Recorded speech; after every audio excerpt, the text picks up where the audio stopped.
Será que tudo no nosso corpo é realmente calorias que entram e calorias que saem? Será que contas como superávit calórico, déficit calórico, dietas isocalóricas, será que tudo isso é tão simples que basta a gente ir num website, pegar uma fórmula, fazer uns cálculos e tá tudo bem? Dali a gente já tem a fórmula para a gente conseguir emagrecer e para ter saúde? As pessoas não contavam calorias. Exatamente. E não havia muitas pessoas com excesso de peso. Exato. Nem sabíamos o que era uma caloria, e muito menos contá-las quando as taxas de obesidade eram inferiores a 3%. Será que todas as calorias são realmente iguais e elas têm o mesmo impacto na nossa vida? E a quem interessa a gente acreditar que as calorias são a medida central na hora de determinar a nossa saúde, o nosso emagrecimento, se a gente vai engordar, ou se a gente vai emagrecer, ou se a gente vai ter uma saúde plena? E por que que tem tanta gente que ainda utiliza das calorias para poder tomar decisões para suas vidas? O que fazíamos antigamente que não estamos fazendo hoje? Gostávamos de alimentos naturais, não tínhamos medo da gordura, comíamos quando estávamos com fome e parávamos quando estávamos satisfeitos, não fazíamos cálculos, nos concentrávamos em comida. Então por que fazemos isso hoje?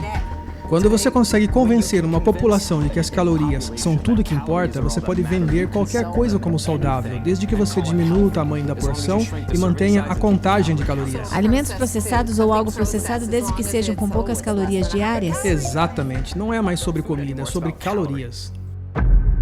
Individual size bottle has no more calories than half a grapefruit. The question I'm asking is, are all calories equally fattening? And the answer is no.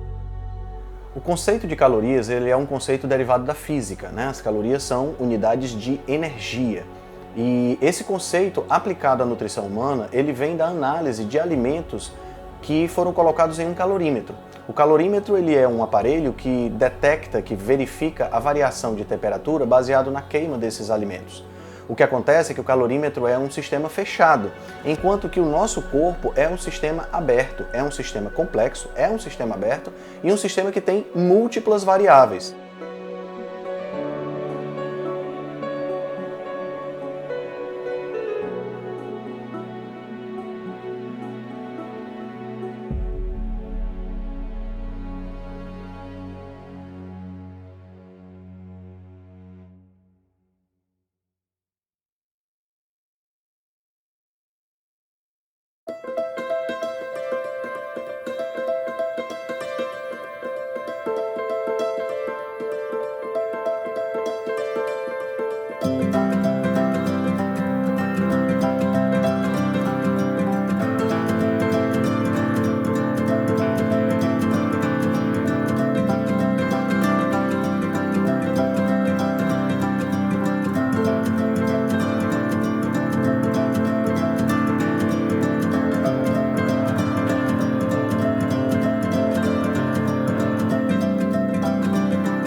receita padrão para a perda de peso é coma menos e mova-se mais. E até que faz bastante sentido, levando em consideração que na falta do que comer, o corpo queima os próprios tecidos. Passar fome de maneira forçada emagrece, e isso ninguém pode negar. É só imaginar uma pessoa comum perdida em uma ilha deserta. O déficit calórico vai acontecer, mas o que poucas pessoas se perguntam é: o que se perde em uma situação de restrição calórica forçada? Gordura? Densidade óssea? Tecido muscular? No livro O Mito das Calorias, o autor Jonathan Baylor mostra que nesse tipo de situação, grande parte do peso perdido não relacionado à água vem da queima de músculos. E quando perdemos músculos, o metabolismo fica ainda mais lento. No consultório, ainda é muito comum a gente encontrar o paciente preocupado em relação à contagem de calorias, em relação a tamanho de porção, em fazer lanchinhos intermediários entre as refeições. Mas muito mais importante do que a quantidade do alimento é a qualidade dele, é a densidade nutricional. E quando eu falo em densidade nutricional, eu estou dizendo em alimentos ricos em nutrientes essenciais para a nossa saúde, como por exemplo, vitaminas do complexo B, minerais como magnésio, zinco, selênio, fósforo, ferro, cálcio, aminoácidos essenciais, que são as proteínas, ácidos graxos essenciais, que são as gorduras, carne, peixes, frutos do mar, ovos, laticínio. Esses alimentos, além de fornecer nutrientes fundamentais para a manutenção da nossa saúde, eles também promovem a saciedade. Eles estimulam hormônios de saciedade, como por exemplo, peptídeo YY, CCK. Esses hormônios, eles fazem a leitura desses nutrientes e eles sinalizam ao cérebro a hora de parar de comer. Então, num processo de emagrecimento, esse controle de fome e saciedade é muito importante. Quando a gente come o alimento certo, a gente come menos e o déficit calórico vai acontecer naturalmente. Outro problema em olhar só para calorias são as dúvidas que surgem quando pensamos de maneira mais investigativa. Por exemplo, se tudo que importa são calorias, por que algumas pessoas acumulam gordura com muita facilidade enquanto outras não conseguem ganhar peso? Quem precisa perder peso precisa lutar contra a fome pelo resto da vida? Por que algumas pessoas sentem mais fome? Será que a obesidade é um problema de falta de força de vontade? Enfim, poderíamos seguir com outras perguntas, mas vamos fazer algumas reflexões. Meninos e meninas, antes da puberdade, costumam ter a mesma porcentagem de gordura corporal. No entanto, quando atingem a puberdade, as meninas passam a ter 50% mais gordura corporal em relação aos meninos. As meninas não consomem mais calorias do que os meninos, e mesmo assim essa mudança acontece. Uma criança não cresce só porque está consumindo mais calorias do que gasta. Pelo contrário, uma criança consome mais calorias porque está crescendo. A energia na forma de caloria é importante nesse processo, mas o motivo pelo qual as crianças crescem é que elas estão secretando o hormônio do crescimento. Novamente, o consumo calórico não é o fator primário. É natural que uma mulher grávida tenha mais fome e um aumento bem significativo no peso. No entanto, todos nós sabemos que o aumento na ingestão calórica não é a causa raiz desse aumento de peso, e sim resultado. Resultado de alterações hormonais e uma nova vida que se forma. Pediatras relatam cada vez mais casos de bebês com 6 meses ou até menos obesos, um fenômeno que obviamente não tem nada a ver com comportamento inadequado ou falta de atividade física. Pessoas com diabetes tipo 1, antes da descoberta da insulina, eram extremamente magras, e por mais que essas pessoas tentassem ganhar peso consumindo mais calorias, elas não conseguiam. O emagrecimento era inevitável. No entanto, hoje, aplicando insulina, uma pessoa com diabetes tipo 1 consegue manter o peso normal.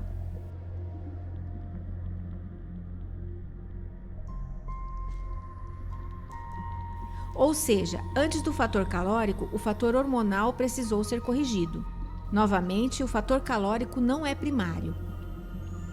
Na década de 60, um estudo conduzido num presídio em Vermont, no estado de Nova York, liderado pelo médico Ethan Sims, que era um médico bastante investigador, de todas essas questões metabólicas, calóricas e tudo mais. Ele fez um experimento dentro de um presídio, e o motivo dele ter feito isso dentro de um presídio é que eles tinham total controle sobre os voluntários. E o objeto do estudo era entender a relação entre calorias e ganho de peso. Então, durante 6 meses, foi dada uma dieta com mais calorias para um número limitado, né, de voluntários, para avaliar o quanto de calorias, né, tinha a ver com o ganho de peso desses voluntários. O que se observou foi o seguinte: quando o médico Ethan Sims ele começou a aplicar mais calorias na alimentação desses voluntários, o peso dessas pessoas, desses voluntários, começaram a subir. Mas chegou um momento que o peso chegou a um determinado platô. Ou seja, a quantidade de peso ganho pelos voluntários não foi exatamente igual, na mesma proporção que a quantidade de calorias que eles estavam recebendo. Alguns voluntários chegaram a receber mais de 10 mil calorias diárias para poder forçar um determinado ganho de peso, e isso acabou fazendo alguns voluntários desistirem do experimento, porque eles não estavam engordando mais, estavam recebendo muitas calorias e não estavam aguentando comer tantas calorias assim. No final do estudo, o que se notou é que mesmo para aqueles voluntários que ganharam peso, ou que ganharam um pouco de peso, esses voluntários, eles começaram também a gastar mais energia. O corpo ele começou a gastar mais calorias, ou seja, ter um metabolismo mais acelerado do que quando eles começaram o experimento. O que a gente pode entender disso tudo é que, proporcionalmente, quanto mais calorias a gente come, não necessariamente mais peso nós vamos ganhar, porque a quantidade de calorias que nós comemos versus a quantidade de peso que a gente tem acumulado em forma de gordura no nosso corpo não está diretamente relacionada a apenas calorias que entram, calorias que saem. O delta, né, ou seja, essa diferença fica no corpo. Não é exatamente assim. E lá na década de 60, o Dr. Ethan Sims ele já conseguiu desmistificar isso.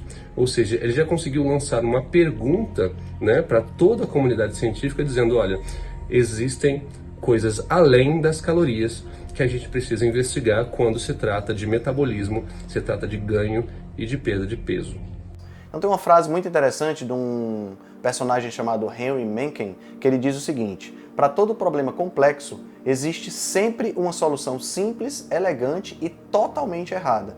E é exatamente essa a solução das calorias que está totalmente errada. Porque a solução das calorias, dizer que o processo de perda de peso ou o processo de ganho de peso acontece exclusivamente por conta das calorias, é ignorar completamente o mapa metabólico completo do corpo. Quando você coloca no Google lá mapa metabólico do ser humano, você vai ver uma série de reações químicas intrincadas, uma série de conceitos que devem ser levados em consideração quando você se alimenta. Não apenas o teor energético do alimento. Se apenas o teor energético do alimento fosse relevante, bastaria eu contabilizar, por exemplo, 100 calorias de brigadeiro seriam iguais a 100 calorias de salmão. Só que o conceito de caloria aplicado à bioenergética, ele não leva em consideração as diferenças de estímulos hormonais que são geradas a partir desses alimentos que a gente está ingerindo, né? O controle hormonal, como por exemplo envolvendo os hormônios como a insulina, os hormônios como o T3, o T4, o TSH, que são produzidos pelo T3 e o T4 pela tireoide, o TSH produzido pela hipófise, a insulina que é produzida pelo pâncreas, todos são hormônios que estão envolvidos dentro dos processos metabólicos do corpo e que não são levados em consideração quando a gente observa apenas os conceitos relacionados às calorias. Um outro ponto que a gente também deve levar em consideração com essa questão das calorias é que o corpo ele tem um fenômeno chamado termogênese adaptativa. Em outras palavras, se eu restringo demais as calorias, né, se eu pego essas calorias, calculo a quantidade de calorias que uma pessoa gasta através de uma equação que normalmente tem uma margem de erro muito grande, e eu restringo demais essas calorias por um tempo muito prolongado, o corpo interpreta essa informação que está chegando do ambiente, ou seja, a informação de uma quantidade pequena de calorias, ele interpreta isso como uma situação de estresse ambiental, onde a gente não tem o que comer. Logo, o que ele vai fazer é diminuir o gasto calórico, diminuir a taxa metabólica para poder se adequar à quantidade de calorias que você está ingerindo. Então, levar em consideração apenas as calorias, sem verificar a questão dos hormônios, é completamente contraproducente. existem duas grandes adaptações que o corpo faz quando há uma redução de calorias da dieta. A primeira é uma redução drástica do gasto de energia total. Isso para tentar recuperar o equilíbrio. E foi a maneira mais inteligente que o corpo encontrou. E foi assim que a nossa espécie conseguiu sobreviver. A segunda é que os sinais hormonais que estimulam a fome aumentam e o nosso corpo começa a pedir por comida. Então, a perda de peso vinda de dietas com baixa caloria não se sustentam. O segredo não é comer menos, o segredo é comer melhor.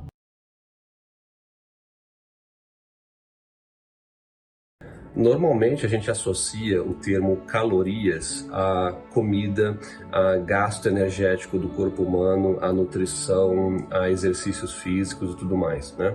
Só que o termo calorias, ele foi utilizado pela primeira vez nos estudos de um químico chamado Nicolas Clément, ainda no início lá do século XIX. E isso se deu através da necessidade de se medir a capacidade que um determinado ser ou um determinado objeto consegue emitir de calor, a quantidade de calor que esse ser consegue emitir e passar de um para o outro. É basicamente uma convenção, e essa convenção ela determina uma série de outras coisas, não só no âmbito da ciência nutricional, mas também na ciência como um todo, na física como um todo.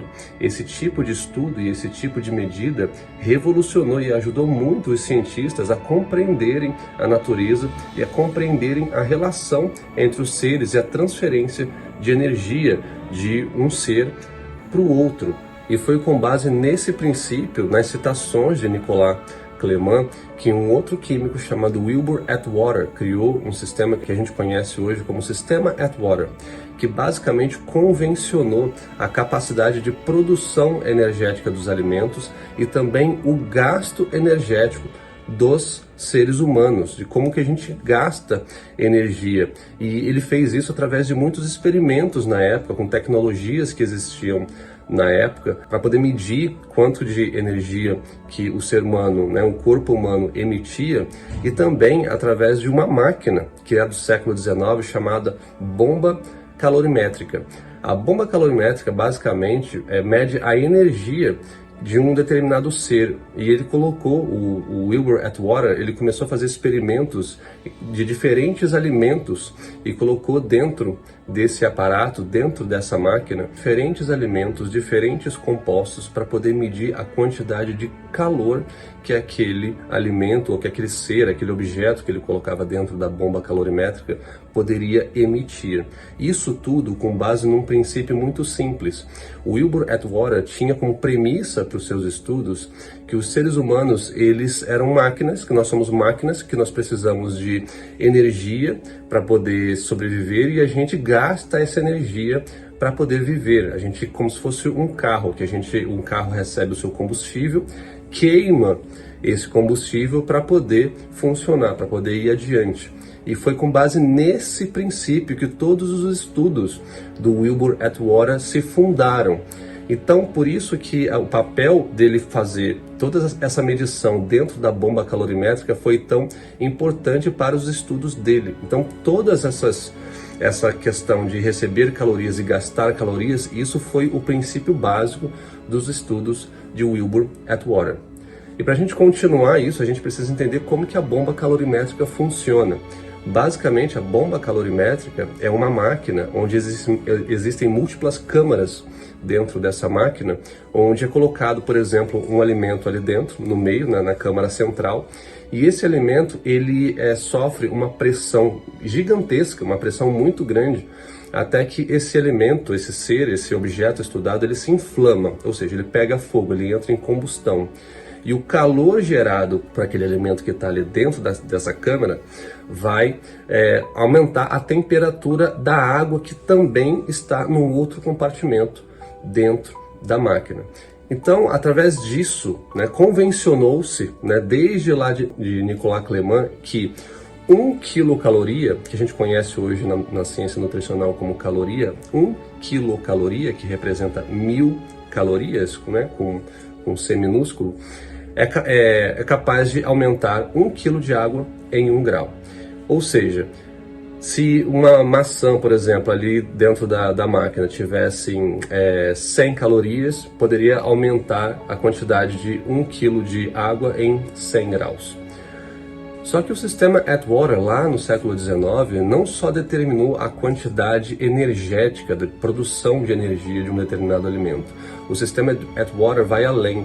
O Wilbur Atwater, ele conseguiu desmembrar em macronutrientes e conseguiu determinar, convencionar quanto que cada macronutriente consegue produzir de energia. Ele fez experimentos com seres humanos e conseguiu determinar, convencionar que os macronutrientes, gorduras, carboidratos e proteínas, eles têm diferentes capacidades de emissão de calor. Foi o sistema Atwater que convencionou que 1 grama de gordura tem 9 calorias, 1 grama de carboidratos tem 4 calorias e 1 grama de proteínas tem 4 calorias também. É claro que esses não são números exatos, são números muito aproximados, mas que assim se convencionou para poder determinar o quanto que existe de capacidade energética, o quanto de quantidade, ou seja, a capacidade de emissão de calor de um determinado alimento. E esse tipo de convenção, esse tipo de definição de calorias versus alimentos é utilizado na indústria até hoje. Os rótulos que nós vemos nos alimentos hoje em dia ainda seguem esse mesmo princípio, com essa mesma convenção, ou seja, com tecnologia do século XIX, com estudos do século XIX. A body is similar to a machine. It runs on fuel called calories. A calorie is the familiar and convenient name for the unit by which we measure the fuel value of the food we consume. In everything we do, these calories are used. Calories which are not used for activity are stored in the body as fat. Your weight depends on the balance between the calories you take in and the calories you need for your daily activities. If you consume more calories than you need, you gain weight.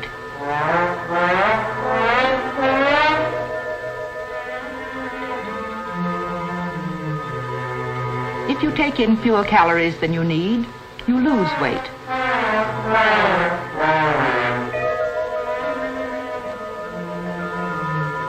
If there's a perfect balance between calorie intake and calorie need, your weight remains constant. É claro que a teoria de Wilbur Atwater e toda a contribuição que ele deu à ciência nutricional foi excelente, foi muito boa para a gente poder entender melhor os alimentos e poder entender melhor a nossa relação para com eles. Mas naturalmente a gente já consegue ver uma coisa que é bastante evidente em toda essa situação, em todo esse cenário. Seres humanos não são como bombas calorimétricas. Essa bomba calorimétrica serve para medir quanto de calor que uma substância libera quando ela sofre uma reação de combustão, de queima. E essa reação tem que ser completa, rápida e única. E isso só acontece no laboratório.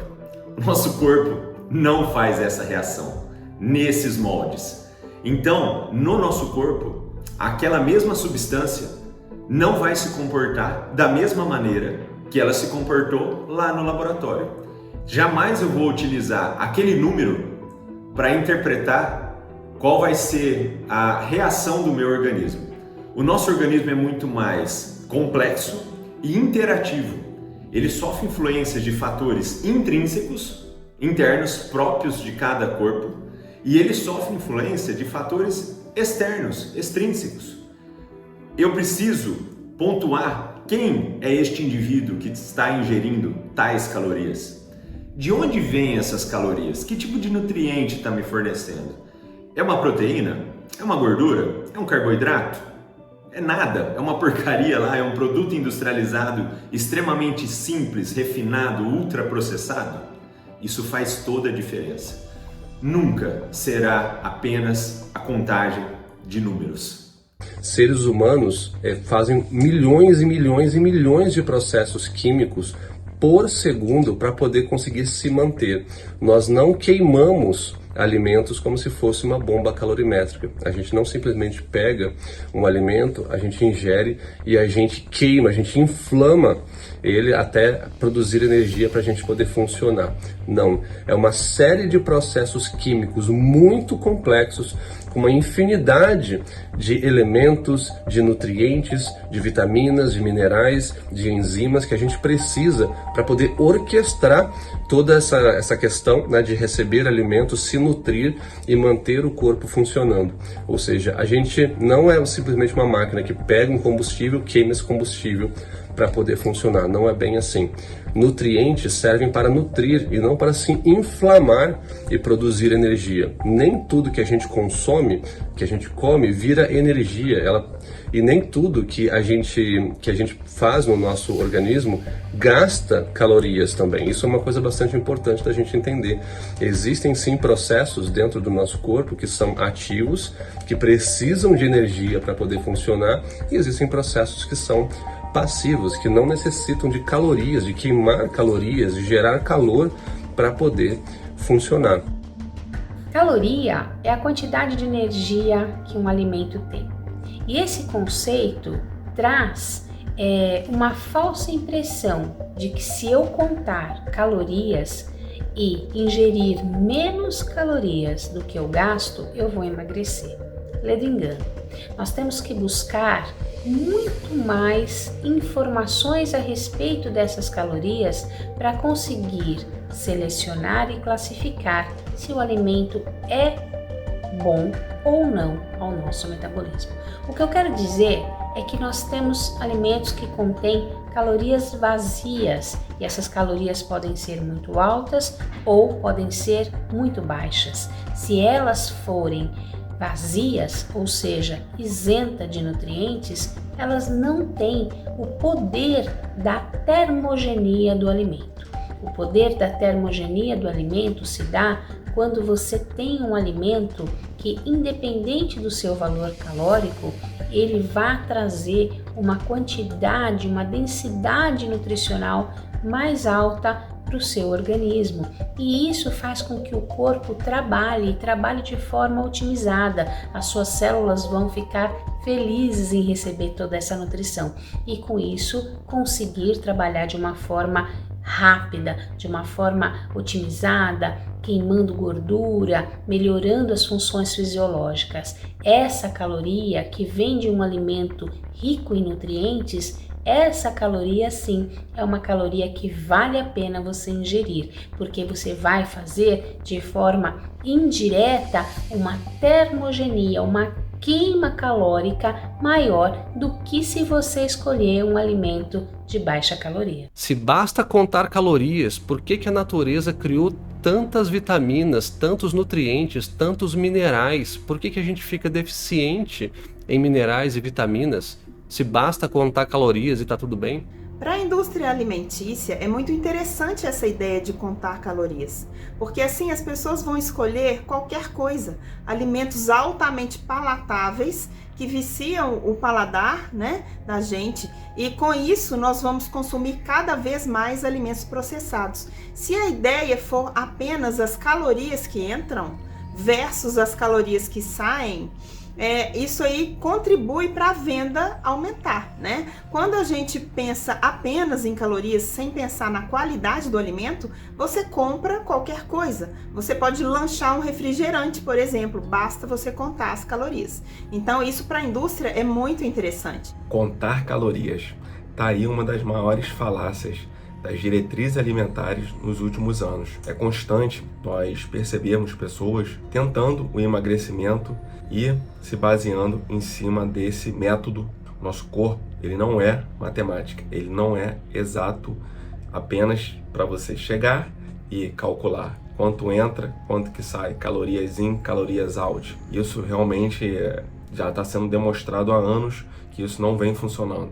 Basta a gente olhar para a nossa sociedade hoje, o mundo hoje, e a gente poder constatar o número de pessoas obesas, né, acima do peso, diabética, tentando, né, se basear nessa contagem de calorias. É humanamente impossível você conseguir sustentar isso por muito tempo, né? Quem nunca fez uma dieta contando calorias. Eu mesmo já passei por isso. E eu sempre questionei isso, mesmo sem ter muito conhecimento de como que o nosso corpo ia saber exatamente, né, que naquele alimento estaria entrando aquela quantidade. E isso funciona muito bem para a lei da física, né, que da onde foi tirado isso. Essa ideia de que os alimentos eles gerariam uma energia, nosso corpo precisaria de uma energia, então haveria esse balanço ali calórico ao final de cada dia, ao final de um prazo você iria conseguir o emagrecimento, ou até quem busca um outro foco, né, que é mais raro, mas um ganho de massa. Então o nosso corpo ele trabalha com hormônios, então não faz sentido nenhum a gente acreditar que 1000 calorias, vamos dar um exemplo aqui de macarrão, teria o mesmo efeito de 1000 calorias de carne, de ovos, de abacate. São completamente distintos. 1000 calorias de macarrão vão alterar a sua insulina de uma forma bem brusca. Já 1000 calorias de abacate pouco interfere ali na sua insulina. E é sabido que a insulina é o hormônio ali, vamos dizer assim, que manda no processo seu de emagrecimento ou de engorda. So here's a startling fact. I can make you fat. I can make anybody fat. How do I do that? I prescribe insulin.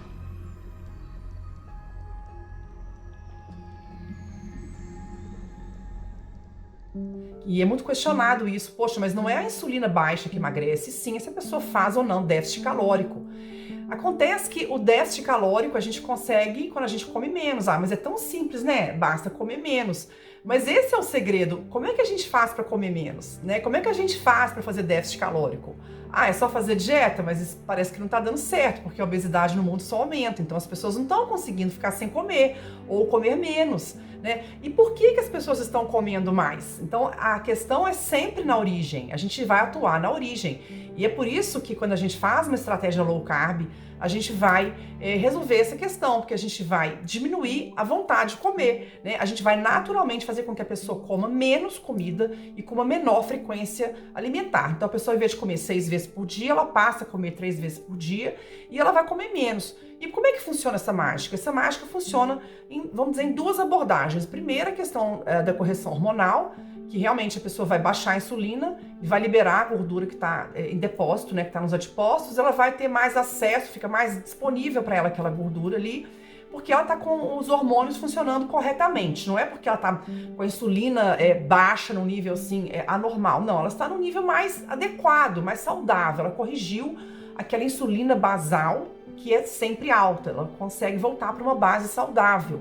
Então, esse funcionamento adequado do organismo com essa correção hormonal vai fazer com que essa pessoa, na hora que ela está sem se alimentar, ela consiga, né, se alimentar da sua gordura corporal, que é o normal, que é o adequado, vamos dizer assim. E por isso ela consegue, né, ela fica mais horas sem comer e ela chega na próxima refeição sem estar morrendo de fome e consegue comer uma quantidade menor.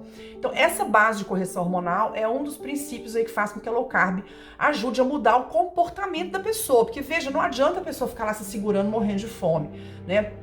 O déficit calórico que vai funcionar é aquele que a pessoa vai naturalmente comer menos porque ela tem menos fome. Então é o que agiu na raiz. A pessoa está com menos fome e vai fazer déficit calórico, e não déficit calórico forçado, que alguém calculou uma dieta e entregou um papel para ela, né? A segunda abordagem que faz com que essa estratégia também leve esse mesmo lugar de diminuição da fome natural é a densidade nutricional que essa dieta tem.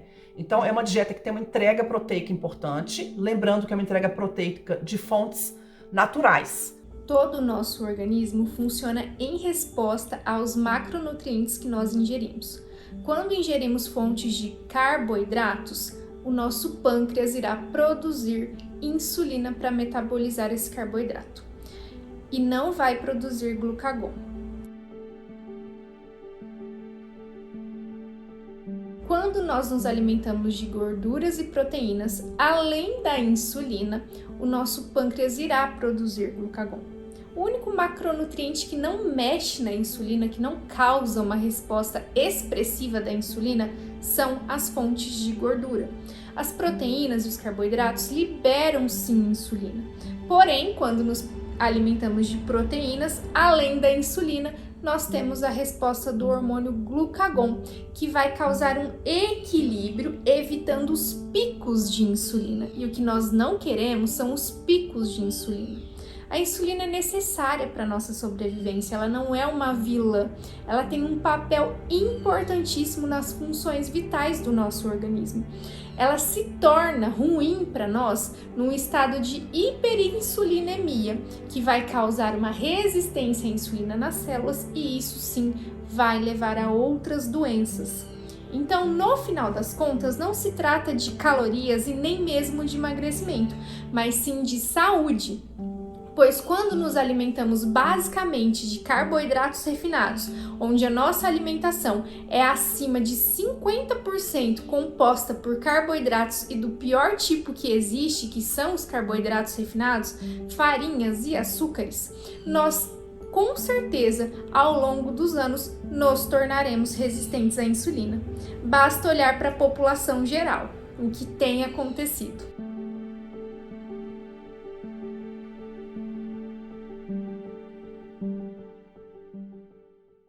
E você não poderia simplesmente pegar dois alimentos distintos e compará-los através da quantidade de calorias. Esse é um erro muito comum e acaba sendo uma grande cilada. Imagina você pegar determinado alimento ali, um carboidrato simples, tá? Pega um leite condensado, que coisa deliciosa, e você compara quantas calorias tem ali 100 gramas de leite condensado. E aí você compara, por exemplo, com uma boa fonte de proteína ou uma boa fonte de gordura, e você vai se assustar que aquela boa fonte de proteína, boa fonte de gordura, tem muito mais calorias do que o seu leite condensado, que é extremamente prazeroso, delicioso. E aí você vai rapidamente ali optar pelo que tem menos calorias. Claro, você vai ter prazer em consumi-lo, só que ele não vai te dar saciedade alguma, pelo contrário, ele vai exigir que você coma mais. Exatamente pela rápida absorção, pelo pico de açúcar, pelo pico de insulina e pela necessidade ali subsequente de ingerir alguma outra alimentação.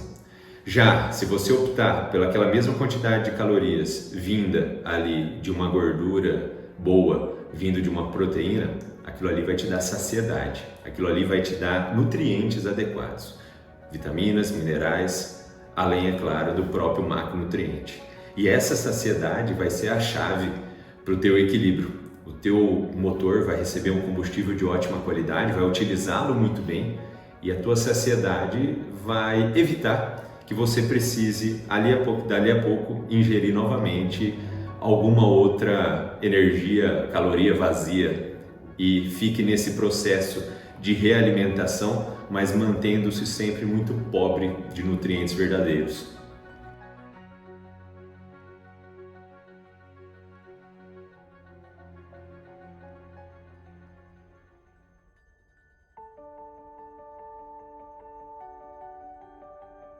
Clinical problem our science addresses is obesity, and at some level we'd like to understand why it is some individuals have the appearance of the child on the left and other people have the appearance of the child on the right. If you ask the average person why the difference, most people would say, well, the individual on the left eats too much. Well, that would be true, but it would ignore the deeper question, which is why does the individual on the left eat too much? No nosso organismo, nós temos hormônios que são responsáveis por sinalizar a fome e a saciedade, os hormônios leptina e grelina, que são secretados no estômago e no tecido adiposo. A leptina é um hormônio produzido pelas células gordurosas que trabalha com a questão da saciedade. Quando a leptina foi descoberta, ela foi descoberta como uma espécie de hormônio que ia resolver o problema da obesidade, porque ao injetar leptina em camundongos, em ratos, os indivíduos literalmente paravam de comer. Veja, a leptina ela existe porque evolutivamente nós tínhamos que ter o máximo de reserva energética em gordura possível que permitisse sobrevivência, mas que não atrapalhasse eu caçar ou eu fugir de um predador. Então a leptina ela aumenta a sua concentração na medida em que você engorda. O que os cientistas não contavam é que esse hormônio, essa droga maravilhosa que eles achavam que ia ser a solução para a questão da obesidade, ela causa resistência. Como tudo que você utiliza no corpo causa resistência no corpo e ele passa a ficar menos sensível àquela substância. Então, quando o indivíduo começa a engordar, ele começa a produzir mais leptina e ele passa a ficar menos sensível a ela. E isso essa resistência à leptina acaba fazendo com que ele engorde muito mais. Existe também a grelina. A grelina é o hormônio que está voltado para a questão da fome. E olha que interessante, quanto mais grelina você tem circulando no corpo, maior é a sua sensação de fome. O que acontece é que os macronutrientes, o carboidrato, a proteína e a gordura, eles afetam a produção de grelina.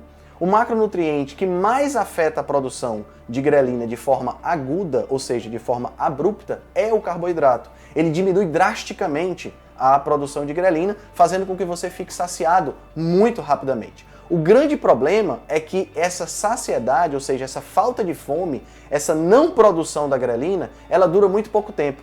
E depois de uma ingestão de carboidrato, quando você produz grelina, você produz a grelina, esse hormônio, num nível muito acima do nível que ela estava antes. Portanto, ingerir carboidrato vai fazer com que você tenha uma diminuição drástica da fome, mas logo em seguida um aumento surreal dessa fome. Basta você ver quando você está com fome, se você come, por exemplo, uma maçã. Esse é o exemplo clássico, né? Você mata aquela fome naquele momento, mas 10, 15 minutos depois parece que abriu um buraco negro no seu estômago e você está com muito mais fome. Esse é um exemplo clássico do efeito de inibição da fome do carboidrato e aumento da fome logo em seguida. Já as proteínas e as gorduras, elas inibem a produção de grelina, um pouco mais espaçadamente, de uma forma um pouco mais lenta, mas em compensação a grelina depois não sobe de maneira muito aguda, logo você não tem tanta fome assim. Isso parece um absurdo, por que será que o nosso organismo funciona assim? Mas a verdade é que é um mecanismo muito lindo que nos leva a sobreviver. Pois o nosso organismo tem uma necessidade nutricional de alimentos essenciais, gorduras e proteínas que têm funções vitais, função de reparação de tecidos, função de transporte de vitaminas, função de produção hormonal. Tudo isso está em ordem quando nós nos alimentamos de alimentos provenientes da natureza que tem gordura e proteína. Você ainda conta calorias? Provavelmente você já foi ao supermercado, olhou os rótulos e algumas vezes você tomou a decisão da compra baseada no número de calorias daquele produto alimentício. Eu estou falando de comida e estou falando de bebidas, tá? Puxa na memória aí que com certeza você vai lembrar disso. Especialmente se você tem um histórico pessoal ou familiar de sobrepeso ou obesidade. Esse conhecimento das calorias relacionadas a engordar ou emagrecer é muito antigo e está enraizado no nosso aprendizado. O segredo para emagrecer está no controle das calorias que a gente consome todos os dias. E eu tô aqui para te dizer que esse foi um grande erro. Foi um erro que, infelizmente, ainda é muito utilizado e impulsionou o consumo exagerado de produtos alimentícios, sejam comidas ou bebidas, que têm uma péssima qualidade nutricional, mas que te enganam e te vendem, te convenceram que aquele alimento poderia ser consumido livremente, que você não ia ter um exagero de calorias e, portanto, naquele discurso, você não teria problema com a balança, que é a maior preocupação das pessoas. A maioria repara apenas no peso e esquece de se atentar ao real valor daquilo que está sendo consumido. Qual é o seu alimento? Quais são os nutrientes que ele te entrega? Que tipo de energia aquele alimento está fornecendo? Esqueça as calorias, valorize os nutrientes. Sempre que o assunto é emagrecimento, a gente escuta a frase: coma menos e se exercite mais. Mas será que o nosso corpo trabalha assim, dessa forma tão simplista? Nós sabemos que a atividade física tem inúmeros benefícios para a nossa saúde metabólica.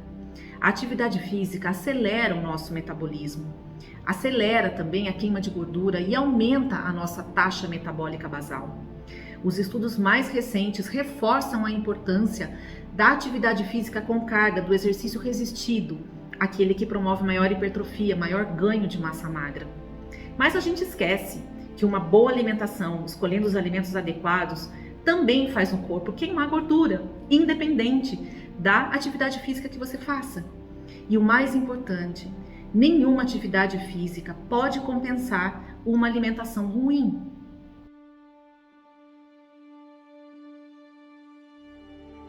A composição corpórea é fundamental para que nós tenhamos um equilíbrio entre o que eu estou consumindo de alimentos e o que eu estou gastando com essas atividades do dia, seja os exercícios, seja o meu trabalho, seja a locomoção até o trabalho, seja os gastos dentro da minha casa fazendo os afazeres. Aquela somatória do dia tem que ser compensada com uma boa alimentação, para que eu mantenha o tecido muscular e consuma as minhas fontes de energias estocadas. Isso aqui é o que a gente mais quer perder.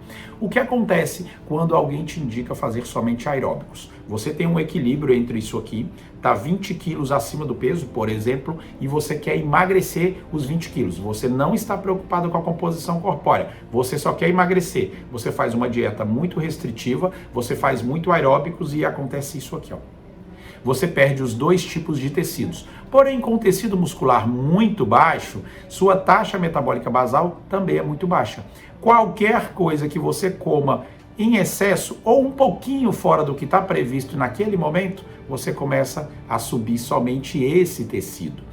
A diferença é que quando você está preocupado com a composição corpórea, você está novamente aqui com 20 quilos acima do seu peso, ou entre aspas, o seu peso ideal. E aí quando você começa a fazer exercícios específicos para o emagrecimento, que inclui musculação, que inclui exercícios de força, você mantém essa massa e começa a descer essa massa. E você mantendo essa massa, além de chegar ao nível de comparação saudável de 3 quilos de músculos para cada quilo de gorduras para os homens, 2 quilos de músculos para cada quilo de gordura para as mulheres, essa composição adequada mantém o seu funcionamento adequado para que isso aqui não suba de novo. Você até exagera no final de semana, mas depois, com os afazeres, com os exercícios de forças, com os exercícios de musculação, você faz com que essa taxa metabólica basal se mantenha alto, dificultando assim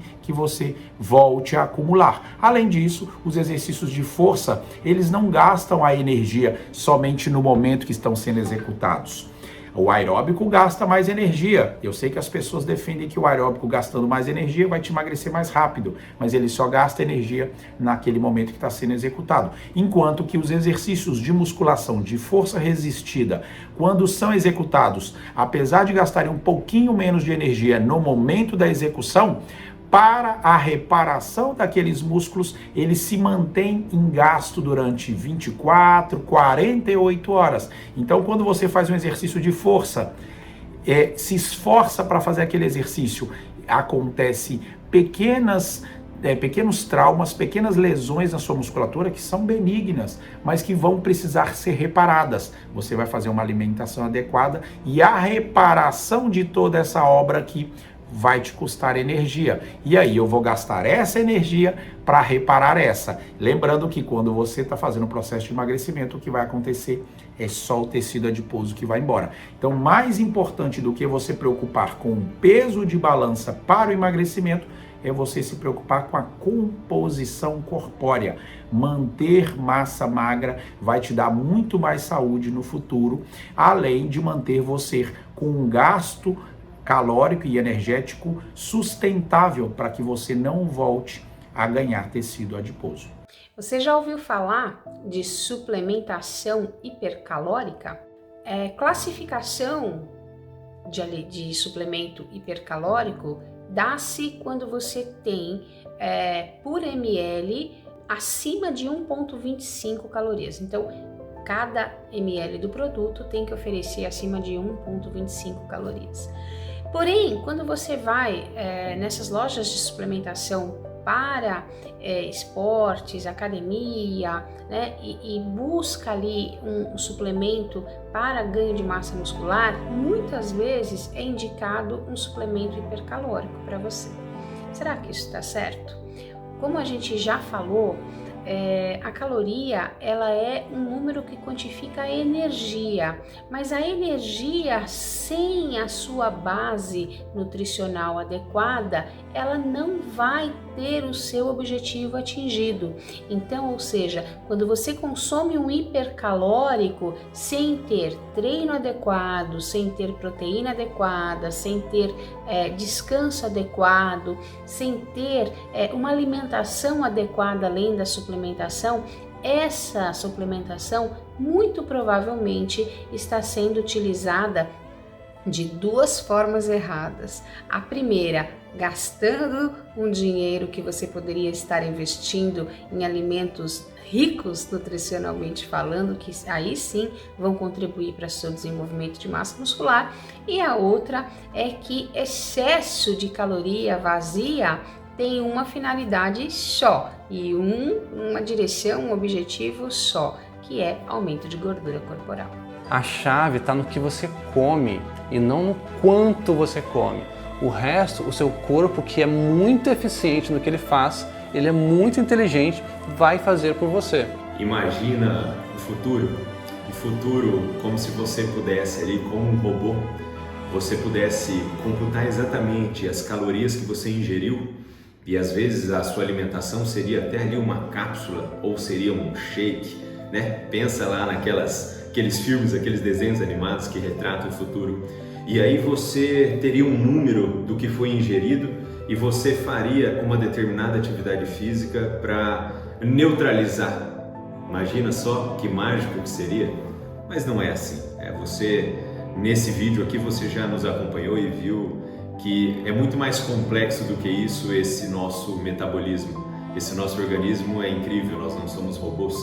Embora a convenção das calorias, os estudos de Atwater e tudo isso que foi propagado desde o século XIX tenha sido sim, tenha a sua utilidade tanto no entendimento da natureza como um todo, quanto também no universo nutricional, quando se trata de saúde, estilo de vida, emagrecimento e ter uma vida plena, reduzir o entendimento disso a calorias, a gente está cometendo um grande erro.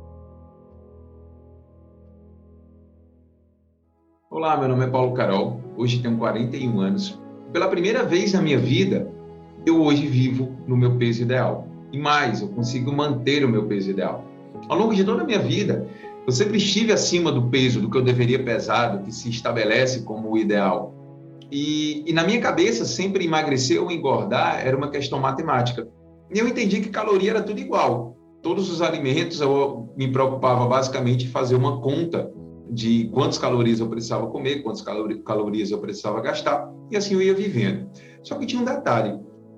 Sempre era muito desafiador conseguir emagrecer. Então, eu sempre tive essa briga com a balança. Então, hora eu estava bem acima do peso, hora eu estava um pouco acima do peso. Então, eu sempre ficava nesse efeito sanfona.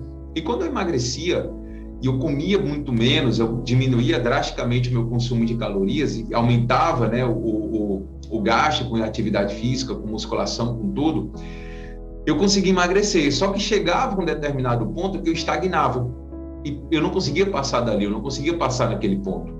E assim eu seguia, e como eu não conseguia sustentar aquele estilo de vida comendo tão pouco por muito tempo, eu voltava a me alimentar comendo mais, e o que é que acontecia com o meu peso? Ele subia.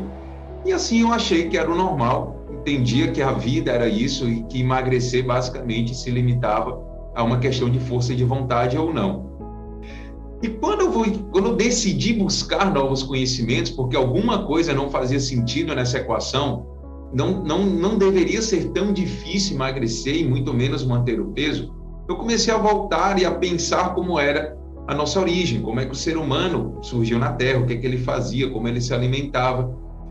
E eu vi que o estilo de vida que as pessoas muitas vezes defendem, de comer sempre, a questão da caloria, alguns alimentos que não existiam há muitos anos e passaram a fazer parte da alimentação do ser humano, estavam interferindo muito nessa questão da obesidade, principalmente nos últimos 30, 40 anos para cá, porque a população começou a engordar muito. E outra coisa também me chamou a atenção, que foi uma frase que dizia assim: na natureza não existe obesidade. Você não vê um animal obeso, a não ser aqueles animais que convivem com quem? Com seres humanos. O único animal da natureza que precisa brigar contra o próprio peso. Nenhum outro animal, ele conta calorias para saber o quanto ele deve comer ao longo do dia. Ele simplesmente come e deixa o corpo dele funcionar da forma perfeita. Nós fomos construídos de uma forma perfeita. Então, com isso, eu busquei informação, busquei entender melhor como o nosso corpo funcionava e o que precisava ser feito para realmente emagrecer com saúde e manter aquele peso de forma saudável. E foi aí que eu conheci o canal Super Nutridos, conheci o Código RC com o John, e eles começaram a trazer informações que foram fazendo sentido para mim. E eu escutando aquilo e fazendo sentido para mim, eu tomei a decisão de praticar. Quando eu comecei isso, em setembro de 2021, eu pesava 108 quilos. E eu já cheguei a pesar ainda mais, eu já cheguei a pesar quase 130 quilos. Comecei a observar os alimentos mais inflamatórios, eu comecei a introduzir uma alimentação de verdade no meu dia a dia, e eu percebi que eu comecei a emagrecer, sem sacrifício, sem passar fome, comendo sem contar calorias. Eu não tinha mais a necessidade de saber qual era o meu déficit calórico, eu simplesmente comia. E eu deixava o meu corpo conduzir o processo da saciedade ou da fome. O meu corpo ele passou a regular, os meus hormônios passaram a regular a hora de comer, a hora de parar de comer. E mesmo comendo, mas comendo bem, comendo sem nenhuma porcaria, como se fala, nenhuma besteira, nenhum industrializado, eu comecei a emagrecer. Hoje, quase 8, 9 meses depois, eu peso exatamente 80 quilos. Pela primeira vez eu cheguei no meu peso ideal. Um percentual de gordura baixo, em todas as minhas taxas ideais e revertendo uma esteatose hepática, que ao longo da vida eu escutava que para eu não ter gordura no fígado, eu precisava comer muitos cereais e tomar cuidado com as gorduras animais. E dessa vez eu decidi fazer o oposto. Tirei os cereais da minha alimentação, passei a consumir uma alimentação natural e pela primeira vez em mais de 20 anos a minha esteatose hepática ela foi simplesmente zerada e meu fígado está completamente novo. E a minha saúde nunca esteve tão boa, eu nunca tive tanta energia, eu nunca tive tantos resultados na minha saúde, no meu peso, na minha clareza mental. E é um estilo de vida que eu e minha esposa adotamos e para nós foi algo muito, muito, muito tranquilo. Nós dois eliminamos mais de 60 quilos nesses 8 meses, a se juntar o que ela eliminou, o que eu eliminei, com uma alimentação saudável, seguindo muito o que nós aprendemos lá aqui do Super Nutridos, o que nós aprendemos no Código RC, e aplicando isso na prática, nós vimos a nossa vida, a nossa saúde mudar completamente. E nunca foi tão fácil manter o peso, nunca foi tão fácil ter uma alimentação simples, uma alimentação em que a gente não complica. Aos 41 anos, eu tenho a saúde, o peso, o corpo que eu nunca tive na minha vida. Então, o que eu digo é, busque conhecimento. Nosso corpo ele é muito mais complexo do que parece. As coisas não são tão simples como uma equação matemática. E hoje eu entendo a alimentação como liberdade. Eu não tenho mais aquela prisão de, poxa, o que eu vou comer? Uma alimentação restritiva? Não, minha alimentação não é restritiva. Não é a indústria do alimento que diz o que eu tenho ou o que não tenho que comer. A escolha é minha. Eu decido o que eu coloco no meu prato. E no momento que eu faço isso, eu me torno livre. E o alimento, ele passa a não mais ser o senhor, mas algo para nutrir e tornar o meu corpo forte e saudável.